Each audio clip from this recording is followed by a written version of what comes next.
Hey, what's going on, guys?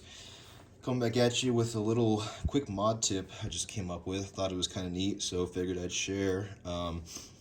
Basically, what I'm looking at here is kind of optimizing my switch placement.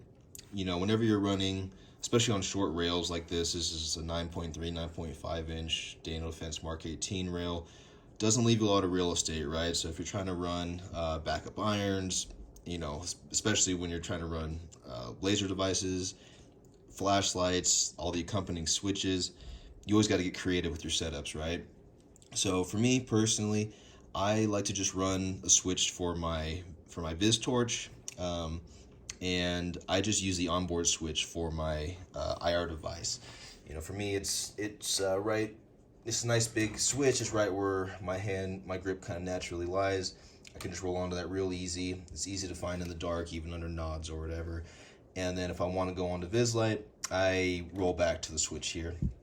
But so the problem was this, you know, for these switches, you always have, this is a Unity ModButton switch, and you usually have to run these at least a couple of slots back behind your battery cap, at least on a PEQ-15 here. Because the problem is, it's not really the battery cap, but it's more so the actual battery stuck there. It would get stuck right there. If you run this normally in one slot, or I'm two slots back, I guess, and it would just get stuck there, and you wouldn't be able to do a battery swap in the field, and that's no bueno in my opinion. You know, you want to leave everything so you can kind of do some maintenance if need be. If battery dies, you don't want to be stuck and have to remove this mount, right? So I used to run this one slot back just so I could clear that battery.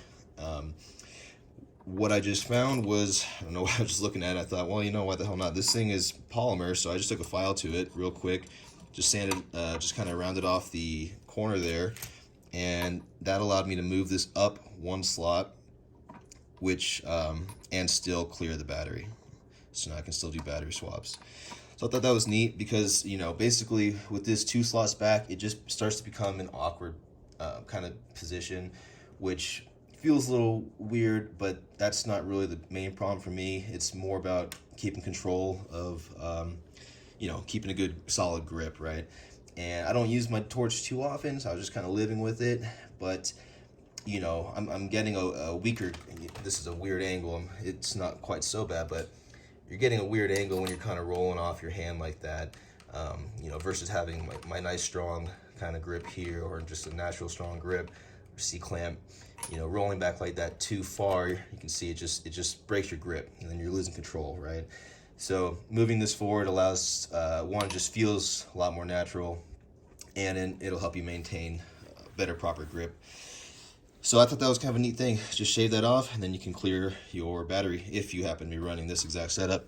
Another thing I did was I just took off this Leaf PEQ-15 front sight.